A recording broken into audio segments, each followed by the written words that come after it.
संसद भवन पर हुए दहशतगर्दाना हमले की आज 21वीं बरसी है। 21 साल पहले आज ही के दिन 5 दहशतगर्दों ने संसद भवन पर हमला किया था।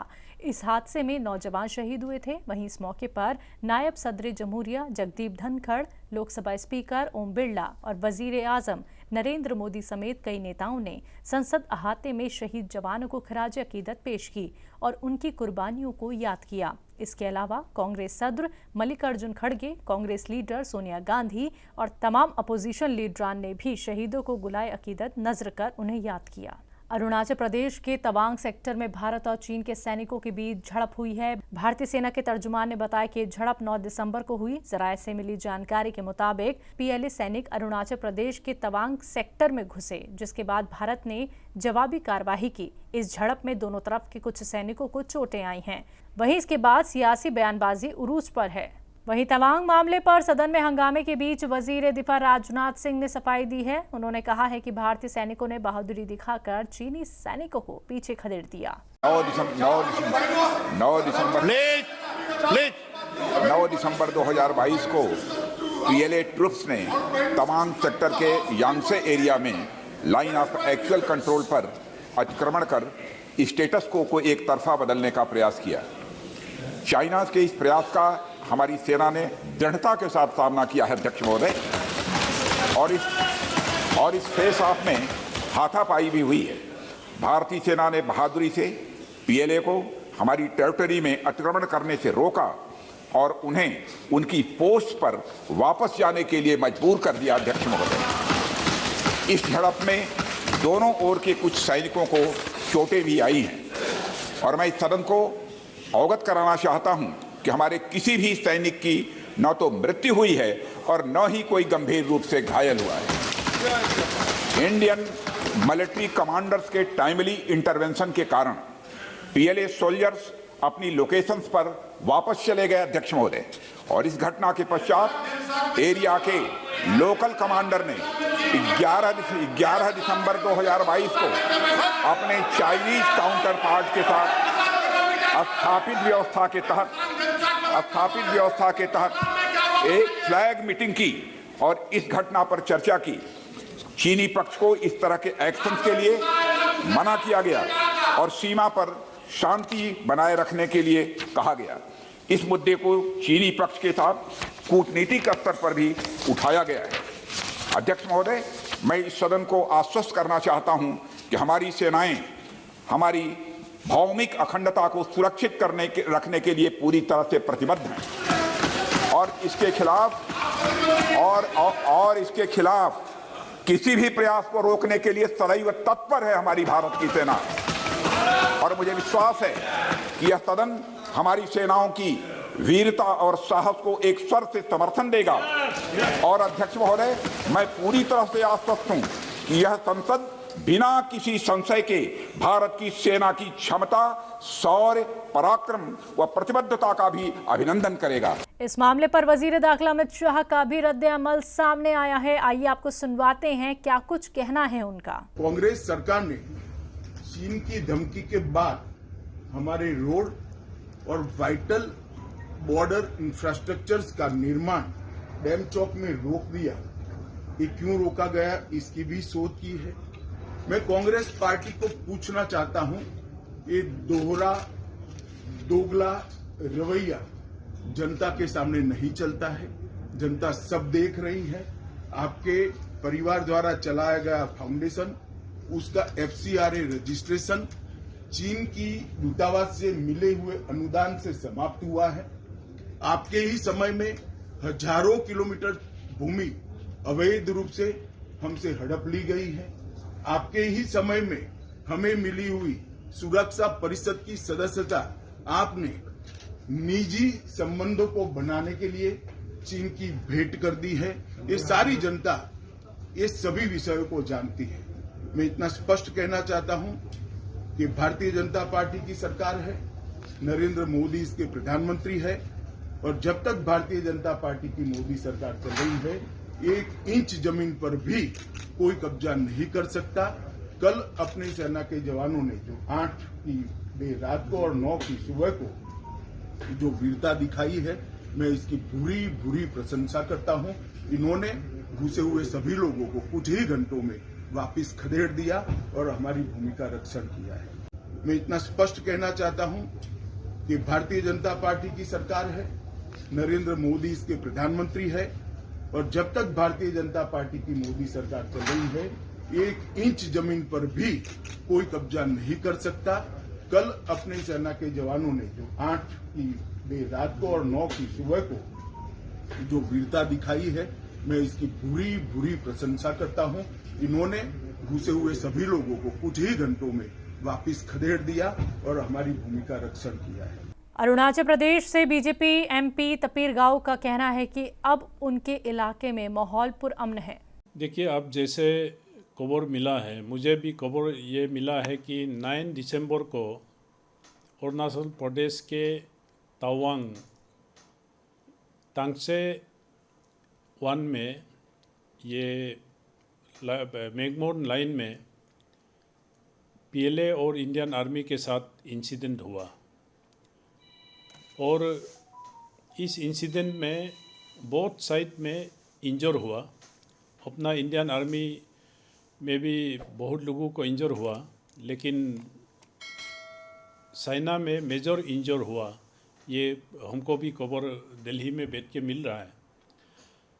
मुझे ये कहना है कि ये मैकमोहन लाइन में ये बार बार इंसिडेंट होना इंडिया और चाइना का रिश्ता के लिए भी खराब है और साथ में I personally condemn the act of PLA ने जो काम किया ये बहुत गलत है, क्योंकि हमारा इंडियन सोल्जर्स बॉर्डर में 1 इंच भी हम नहीं सरेंगे और चाइना जितना भी कोशिश करेंगे हमारा इंडियन आर्मी इसका जवाब देंगे।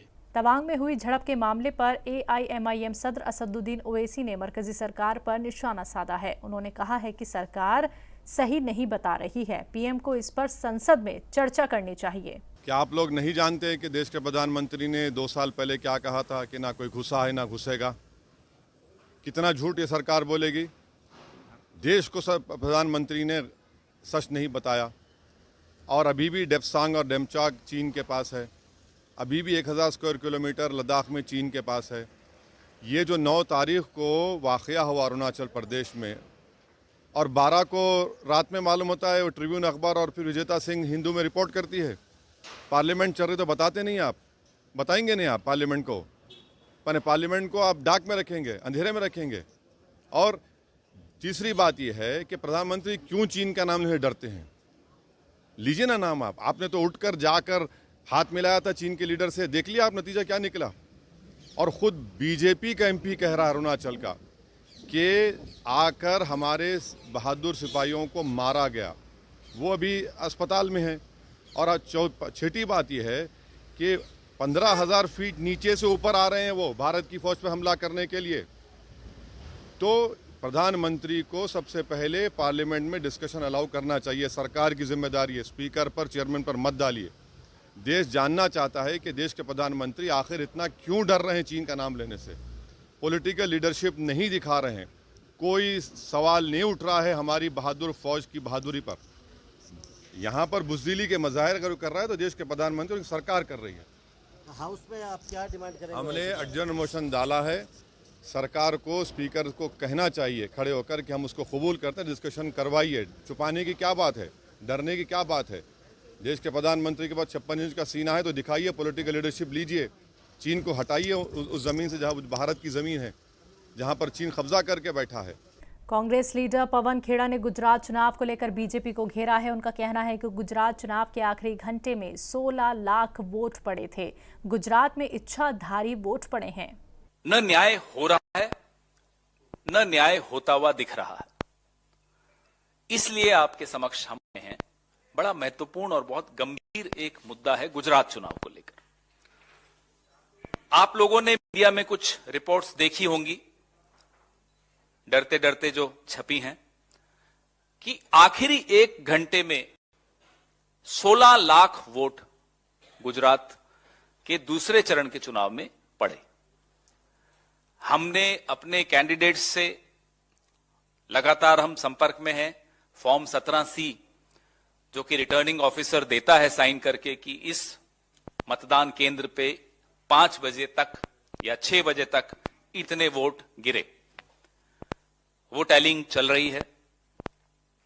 लेकिन बड़ौदा और अहमदाबाद रीजन्स में, क्षेत्रों में, खास तौर पे सूरत में भी कुछ हुआ, राजकोट संभाग में भी कुछ हुआ, लेकिन इन 2 संभागों की काफी आंकड़े हम लोग इकट्ठे कर रहे हैं। हैरानी की बात है कि एक वोट डालने में जहां 60 सेकंड लगते हैं, अगर आप औसत निकालेंगे 5 बजे से 6 बजे के दौरान, तो एक वोट डालने में 45 सेकंड लगे। और एक एक बूथ पर अगर ये आंकड़े देखें तो बाहर अफरा तफरी मचनी चाहिए थी, बाहर ट्रैफिक जैम हो जाना चाहिए थे, बाहर माफ कीजिएगा स्टैम्पीड हो जाना चाहिए था। ऐसी कोई भीड़ थी नहीं। हमारे पत्रकार साथी कई वहां थे, हमारे अपने वर्कर्स थे जो लगातार कह रहे थे बड़ा फीका मतदान है, लोग निकल कर नहीं आ रहे हैं। लेकिन 5 बजे से 6 बजे के बीच में 6.5% बढ़ोतरी हो गई। तो इस दिशा में कुछ सवाल जो हम उठा रहे हैं चुनाव आयोग के सामने भी और आपके सामने भी और जनता की अदालत में भी। हिमाचल प्रदेश में खातून सीएम के सवाल पर कांग्रेस लीडर जयराम रमेश ने बयान देते हुए कहा कि चुनाव कोई ब्यूटी कॉन्टेस्ट नहीं है। हमारी प्राथमिकता कांग्रेस पार्टी को जिताना है। हमारे चुनाव हमारे देश में, हमारे राजनीतिक प्रणाली में, माफ कीजिएगा मैं एक शब्द का इस्तेमाल करूंगा, ये ब्यूटी कॉन्टेस्ट नहीं है व्यक्तियों के बीच में। हमारे चुनाव पार्टियों के बीच में होते हैं, व्यक्तियों के बीच में नहीं होते हैं। पार्टियों के विचारधारा के आधार पर होते हैं, पार्टी के सिंबल पर लड़े जाते हैं, पार्टी के मैनिफेस्टो के आधार पर लड़े जाते हैं। कौन मुख्यमंत्री बनेगा या बनेगी वो चुनाव के बाद ही हमें पता चलेगा। कांग्रेस पार्टी हमेशा, 1-2 बार वो नहीं हुआ है, पर 99% जो चुनाव हुए हैं कांग्रेस पार्टी ने चुनाव के पहले किसी मुख्यमंत्री के नाम पर कोई घोषणा नहीं की है, क्योंकि हमारा ये मानना है कि ये पार्टियों के बीच में मुकाबला है। कांग्रेस पार्टी चाहती है कि कांग्रेस पार्टी को जनादेश मिले, किसी एक व्यक्ति को जनादेश नहीं। कांग्रेस पार्टी को जनादेश मिले उसके विचारधारा के आधार पर, उसके मैनिफेस्टो के आधार पर, उसके वादे के आधार पर, और जहां हम सरकार में हैं उनके उपलब्धियों के आधार पर। मुख्यमंत्री कौन बनेगा या बनेगी वो बाद में देखा जाएगा। हिमाचल के वजीर आला सुखविंदर सिंह सुक्खू जिम्मेदारी संभालते ही एक्शन मोड में हैं। सुखविंदर सिंह सुक्खू ने एक बड़ा ऐलान करते हुए ये कहा है कि हिमाचल में अब एमएलए और अफसरों को वीआईपी ट्रीटमेंट नहीं मिलेगा। आज हमने ऑफिस संभाला तो कांग्रेस पार्टी के विधायकों की एक बैठक बुलाई है। कांग्रेस पार्टी के सभी विधायकों को बैठक बुलाकर उनकी विधानसभा क्षेत्र के बारे में पूछा गया और एक नीतिगत फैसला किया गया। जो विधायकों को, जितने भी विधायक हैं उन्होंने एक नीतिगत फैसला किया और मैं सभी विधायकों का धन्यवाद करना चाहता हूं। उन्होंने कहा हिमाचल भवन, हिमाचल सदन में जो हमारे रूम जो थे वो थोड़े कम पैसे लिए जाते थे विधायकों से और आम आदमी से ज्यादा पैसे लिए जाते थे। इस दृष्टिकोण से हमने एक फैसला किया कि हिमाचल भवन और हिमाचल सदन में या उनके परिवार, विधायकों के जो परिवार के हैं, जो आम नागरिक से पैसा लिया जाता है वही विधायकों के से लिया जाएगा, अधिकारियों से लिया जाएगा और आम नागरिकों से लिया जाएगा। इस संदर्भ में हमने एक नीतिगत फैसला किया कि विधायक भी आम नागरिक की तरह सब ड्यूज पे करेंगे। ये विधायकों का फैसला है और अभी कैबिनेट का विस्तार होना है। पहली कैबिनेट में हमने कहा है कि हम ओपीएस लागू करेंगे, 2 योजनाएं लागू करेंगे।